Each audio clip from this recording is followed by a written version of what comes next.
এয়া আকাশবাণী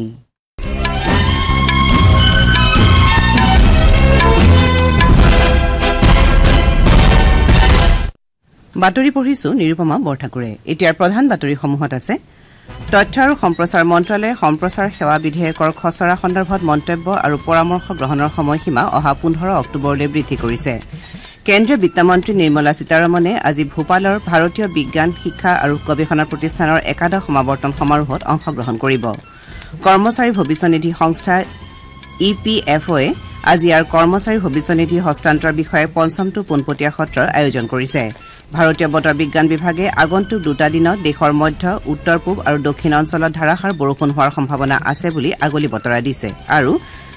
দেশৰ বিভিন্ন প্ৰান্তৰ স্থানীয় খেলুৱৈসকলক ক্ৰিকেটৰ নায়কসকলৰ সৈতে খেলাৰ সুযোগ প্ৰদান কৰাৰ উদ্দেশ্যে আৰম্ভ হোৱা টি20 বিগ ক্ৰিকেট লীগ BCLে প্ৰচাৰ ভাৰতীৰ সৈতে এক ঐতিহাসিক দীৰ্ঘকালীন চুক্তি কৰিছে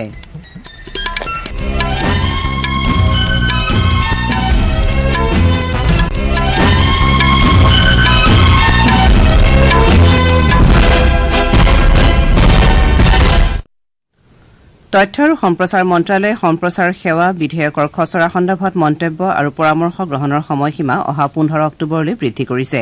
এই সময়সীমা বৃদ্ধি কৰি মন্ত্ৰালয়ে কয় যে বিধেয়কখনক লৈ বিশদ আলোচনাৰ অন্ততহে নতুন খচৰা আইনখন প্ৰকাশ কৰা হ'ব উল্লেখযোগ্য যে খচৰা বিধেয়কখন অংশীদাৰী আৰু সাধাৰণ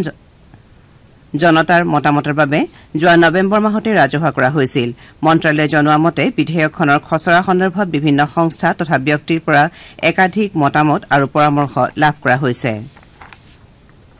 কেন্দ্ৰীয় বিত্তমন্ত্ৰী নিৰ্মলা সীতাৰমণে আজি ভূপালৰ ভাৰতীয় বিজ্ঞান শিক্ষা আৰু গৱেষণা প্ৰতিষ্ঠান IISERৰ এখন সভাত অংশগ্ৰহণ কৰিব ভূপালৰ ভাৰতীয় বিজ্ঞান শিক্ষা আৰু গৱেষণা প্ৰতিষ্ঠানৰ একাদশ সমাৱৰ্তন সমাৰোহত বিত্তমন্ত্ৰী নিৰ্মলা সীতাৰমণ মুখ্য অতিথি হিচাপে উপস্থিত থাকি ভাষণ প্ৰদান কৰিব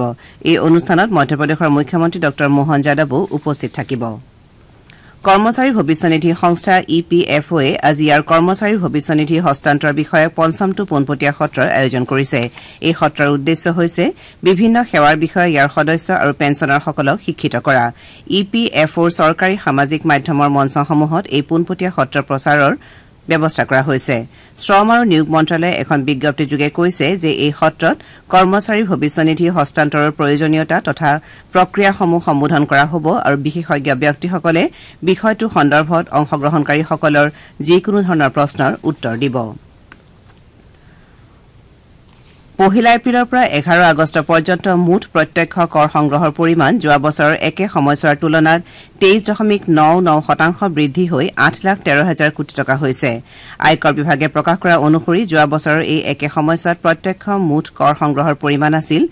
6,55,000 কোটি টকা ভাৰতীয় ৰেলৱে খাদ্য সেৱা আৰু পৰ্যটন নিগম IRCTC আৰু ৰাষ্ট্ৰীয় ৰাজধানী অঞ্চল পৰিবহণ নিগমে ভাৰতীয় ৰেল আৰু নমো ভাৰত ৰেলগাড়ীসমূহত যাত্ৰীসকলৰ যাত্ৰা অভিজ্ঞতা বৃদ্ধিৰ উদ্দেশ্যে এখন ভাৰত এটা টিকট উদ্যম মুকলি কৰিবলৈ সহযোগিতা আগবঢ়াইছে ইয়াৰ জৰিয়তে যাত্ৰীসকলৰ বাবে IRCTC মঞ্চৰ জৰিয়তে সৰল প্ৰত্যাহাৰ তথা ধনাদায়ৰ সহায়ত নমো ভাৰত টিকট ক্ৰয় কৰাৰ সুবিধা প্ৰদান কৰা হ'ব IRCTCয়ে এখন বিজ্ঞপ্তিযোগে কৈছে যে যাত্ৰীসকলে নমো ভাৰত ৰেলগাড়ীৰ টিকটৰ বাবে অনন্য QR কোড উলিয়াই ল'ব পাৰিব এই QR কোড 4 দিনৰ বাবে বৈধ থাকিব নমো ভাৰত টিকটসমূহৰ যাত্ৰাৰ 4 মাহ পূৰ্বৰে পৰা বুক কৰাৰ সুবিধা আছে বুলি বিজ্ঞপ্তিখনত লগতে প্ৰকাশ কৰা হৈছে মধ্যপ্ৰদেশ চৰকাৰে ৰাজ্যখনৰ সকলো নগৰীয়া সংস্থাৰ পৰা নিৰ্বাচিত জনপ্ৰতিনিধিৰ পাৰিতোষিক 20% বৃদ্ধি কৰাৰ কথা ঘোষণা কৰিছে মধ্যপ্ৰদেশৰ মুখ্যমন্ত্ৰী ডক্টৰ মোহন যাদৱে কয় যে ইয়াৰ জৰিয়তে অহা মাহৰ পৰা সকলো মেয়ৰ অধ্যক্ষ উপাধ্যক্ষ আৰু পাৰিষদ উপকৃত হ'ব মুখ্যমন্ত্ৰীগৰাকীয়ে কালি ভূপালত অনুষ্ঠিত দেৱী অহিল্যাবাই হোলকাৰ মহিলা জনপ্ৰতিনিধি সন্মিলনত ভাষণ প্ৰদান কৰি এই কথা ঘোষণা কৰে নগৰীয়া সংস্থাসমূহক আৰ্থিকভাৱে স্বাৱলম্বী হোৱাত সহায়ক হোৱাকৈ বিশেষ আৰ্থিক সহযোগিতা আগবঢ়োৱা হ'ব বুলি মুখ্যমন্ত্ৰীগৰাকীয়ে উল্লেখ কৰে তেওঁ কয় যিখন পৌৰসভাই নিজৰ সংমণ্ডলত কৰ আৰু মাছুলৰ জৰিয়তে আয় সৰ্বাধিক বৃদ্ধি কৰিব সেইখন পৌৰসভাই 2 কোটি টকা আৰু পৌৰ নিগমে 5 কোটি টকাকৈ প্ৰতি বছৰে বিশেষ আৰ্থিক সহযোগিতা লাভ কৰিব এই ধনৰাশি আন্তঃগাঁথনি উন্নয়নৰ বাবে পাৰিষদীয় পুঁজি হিচাপে ব্যৱহাৰ কৰিব পৰা যাব আপোনালোকে বাতৰি শুনিছে আকাশবাণীৰ পৰা ভাৰতীয় বতৰ বিজ্ঞান বিভাগে আগন্তুক 2টা দিনত দেশৰ মধ্য উত্তৰ পূব আৰু দক্ষিণ অঞ্চলত ধাৰাসাৰ বৰষুণ হোৱাৰ সম্ভাৱনা আছে বুলি আগলি বতৰা দিছে বিভাগে এই অঞ্চল কেইটাৰ বাবে অৰেঞ্জ এলাৰ্ট জাৰি কৰিছে বতৰ বিজ্ঞান কেন্দ্ৰৰ তথ্য অনুসৰি আগন্তুক 7 দিনলৈ উত্তৰ পূব ভাৰতৰ লগতে ৰাজস্থান উত্তৰ প্ৰদেশ আৰু পূব ভাৰতৰ বিভিন্ন স্থানত বৰষুণ হোৱাৰ সম্ভাৱনা আছে আকাশবাণীৰ সংবাদদাতাৰ সৈতে হোৱা কথা বতৰাত বতৰ বিজ্ঞান কেন্দ্ৰৰ জ্যেষ্ঠ বিজ্ঞানী আৰ কে জেনামণিয়ে কয় যে তামিলনাডুৰ ৰানত যথেষ্ট বৰষুণ হোৱাৰ সম্ভাৱনা আছে সমান্তৰালকৈ দেশৰ মধ্য আৰু উত্তৰ অংশতো মুখলধাৰ বৰষুণ হোৱাৰ সম্ভাৱনা আছে বুলি তেওঁ লগতে প্ৰকাশ কৰিছে ইৰানৰ উপৰাষ্ট্ৰপতি মহম্মদ জাভেদ জেৰিফে নিযুক্তিৰ মাত্ৰ 11 দিনৰ পাছতে পদত্যাগ কৰিছে সামাজিক মাধ্যমৰ এটা পোষ্টত শ্ৰী জেৰিফে কয় যে তেওঁ ইৰানৰ নতুন প্ৰশাসনৰ কেবিনেট সদস্যসকলৰ নিৰ্বাচিত কৰাৰ বাবে গঠিত পৰিষদৰ মুৰব্বী হিচাপে নিজৰ কাম-কাজৰ ফলাফলক লৈ সন্তুষ্ট নহয় তেওঁ কয় যে মনোনীত 19 গৰাকীৰ ভিতৰত কমেও 7 গৰাকী সদস্য তেওঁৰ প্ৰথম পছন্দৰ নাছিল তেওঁ কয় যে তেওঁৰ এই বাৰ্তাটো ইৰানৰ ৰাষ্ট্ৰপতি মাছুদ পেজেছকিয়ানৰ সৈতে তেওঁৰ অসন্তুষ্টি অথবা পৰিতাপৰ ইংগিত বহন নকৰে বৰং কৌশলগত বিষয়সমূহৰ বাবে উপৰাষ্ট্ৰপতি হিচাপে তেওঁৰ প্ৰয়োজন সন্দৰ্ভত সন্দেহকে সূচাইছে নিৰ্বাচনী প্ৰচাৰৰ সময়ত ৰাষ্ট্ৰপতি পেজেছকিয়ানৰ বিষয়ে তেওঁ যি কৈছিল এই সকলোবোৰ সন্দৰ্ভত তেওঁৰ সম্পূৰ্ণ বিশ্বাস আছে বুলি উল্লেখ কৰি তেওঁ নতুন ৰাষ্ট্ৰপতি আৰু তেওঁৰ প্ৰশাসনৰ ব্যৱস্থাৰ প্ৰতি সমৰ্থন আগবঢ়াই যাবলৈ দেশখনৰ প্ৰতি আহ্বান জনাইছে উল্লেখযোগ্য যে 1 আগষ্টত ইৰানৰ ৰাষ্ট্ৰপতিয়ে কৌশলগত অধ্যয়নৰ বাবে থকা কেন্দ্ৰৰ মুৰব্বী তথা কৌশলগত বিষয়সমূহৰ বাবে উপৰাষ্ট্ৰপতি হিচাপে জেৰিফক নিয়োগ কৰিছিল শ্ৰী জেৰিফে প্ৰাক্তন ৰাষ্ট্ৰপতি হাছান ৰুহানীৰ অধীনত 2013 চনৰ পৰা 2021 চনলৈ দেশখনৰ বিদেশ মন্ত্ৰী হিচাপে কাৰ্যনিৰ্বাহ কৰিছিল প্ৰধানমন্ত্ৰী নৰেন্দ্ৰ মোদীয়ে অহা 25 আগষ্টত আকাশবাণীৰ মন কী বাত অনুষ্ঠানৰ যোগেদি দেশ বিদেশৰ জনসাধাৰণৰ সৈতে মনৰ ভাৱ ব্যক্ত কৰিব এয়া হ'ব অনুষ্ঠানটিৰ 113 সংখ্যক খণ্ড প্ৰধানমন্ত্ৰীয়ে এই অনুষ্ঠানৰ বাবে জনসাধাৰণৰ পৰা দিহা পৰামৰ্শ বিচাৰিছে জনসাধাৰণে 1800117800 এই শুল্কবিহীন নম্বৰত ফোন কৰি প্ৰধানমন্ত্ৰীলৈ দিহা পৰামৰ্শ আগবঢ়াব পাৰিব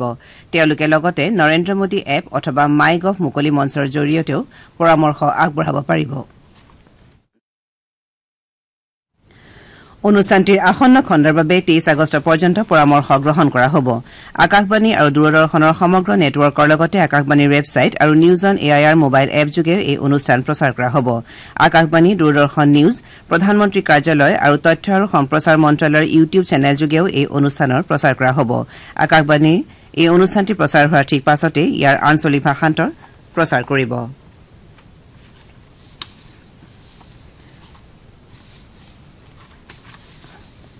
মহাবীৰ লাচিত বৰফুকনৰ বীৰত্বৰ গাথা সমগ্ৰ দেশৰ জনসাধাৰণৰ মাজলৈ লৈ যোৱাৰ উদ্দেশ্যে অসম চৰকাৰে এখন তথ্যচিত্ৰ নিৰ্মাণৰ বাবে কালি প্ৰচাৰ ভাৰতীৰ সৈতে এখন বুজাবুজি চুক্তিত স্বাক্ষৰ কৰে এই বিশেষ তথ্যচিত্ৰখনত 52টা খণ্ড থাকিব এই উপলক্ষে আয়োজিত অনুষ্ঠানত মুখ্যমন্ত্ৰী ডক্টৰ হিমন্ত বিশ্ব শৰ্মাই কয় যে তথ্যচিত্ৰখনৰ জৰিয়তে মহাবীৰগৰাকীৰ বীৰত্বৰ কাহিনী দেশৰ চুকে কোণে প্ৰচাৰ কৰি উঠি অহা প্ৰজন্মক লাচিত বৰফুকনৰ সাহস আৰু পৰাক্ৰমৰ দ্বাৰা উদ্বুদ্ধ আৰু অনুপ্ৰাণিত কৰাৰ উদ্দেশ্যে এই পদক্ষেপ গ্ৰহণ কৰা হৈছে কেন্দ্ৰীয় পৰিৱেশ বন আৰু জলবায়ু পৰিৱৰ্তন মন্ত্ৰী ভূপেন্দ্ৰ যাদৱে দেশত হাতী মানুহৰ সংঘাত হ্ৰাস কৰাৰ প্ৰয়োজন সন্দৰ্ভত গুৰুত্ব আৰোপ কৰিছে বিশ্ব হস্তী দিৱস উপলক্ষে ছত্তীশগড়ৰ ৰাজধানী ৰায়পুৰত কালি সন্ধিয়া আয়োজিত এটা ৰাষ্ট্ৰীয় পৰ্যায়ৰ কাৰ্যসূচী মুকলি কৰি মন্ত্ৰীগৰাকীয়ে এই বিষয়ে প্ৰকাশ কৰে দেশৰ বিভিন্ন প্ৰান্তৰ স্থানীয় খেলুৱৈসকলক ক্ৰিকেটৰ নায়কসকলৰ সৈতে খেলাৰ সুযোগ প্ৰদান কৰাৰ উদ্দেশ্যে আৰম্ভ হোৱা টি20 বিগ ক্ৰিকেট লীগ বিচিএলে প্ৰচাৰ ভাৰতীৰ সৈতে এক ঐতিহাসিক দীৰ্ঘকালীন চুক্তি কৰিছে বিচিএলৰ উদ্বোধনী সংস্কৰণ অহা মাহত লক্ষ্ণৌত অনুষ্ঠিত হ'ব বিচিএলৰ খেলসমূহ ডিডি স্পৰ্টছ চেনেলযোগে পোনপটীয়াকৈ সম্প্ৰচাৰ কৰা হ'ব আৰু প্ৰচাৰ ভাৰতে ইয়াৰ আটাইবোৰ নেটৱৰ্কৰ জৰিয়তে এই খেলসমূহ সম্প্ৰচাৰ কৰিব বাতৰি শেষ কৰাৰ পূৰ্বে প্ৰধান বাতৰিকেইটা চমুকৈ আকৌ এবাৰ তথ্য আৰু সম্প্ৰচাৰ মন্ত্ৰালয়ে সম্প্ৰচাৰ সেৱা বিধেয়কৰ খচৰা সন্দৰ্ভত মন্তব্য আৰু পৰামৰ্শ গ্ৰহণৰ সময়সীমা অহা 15 অক্টোবৰলৈ বৃদ্ধি কৰিছে কেন্দ্ৰীয় বিত্তমন্ত্ৰী নিৰ্মলা সীতাৰমণে আজি ভূপালৰ ভাৰতীয় বিজ্ঞান শিক্ষা আৰু গৱেষণা প্ৰতিষ্ঠানৰ একাদশ সমাৱৰ্তন সমাৰোহত অংশগ্ৰহণ কৰিব আৰু দেশৰ বিভিন্ন প্ৰান্তৰ স্থানীয় খেলুৱৈসকলক ক্ৰিকেটৰ নায়কসকলৰ সৈতে খেলাৰ সুযোগ প্ৰদান কৰাৰ উদ্দেশ্যে আৰম্ভ হোৱা টি20 বিগ ক্ৰিকেট লীগ বিচিএলে প্ৰচাৰ ভাৰতীৰ সৈতে এক ঐতিহাসিক দীৰ্ঘকালীন চুক্তি কৰিছে আমাৰ এতিয়াৰ বাতৰি ইমানতে অন্ত পৰিল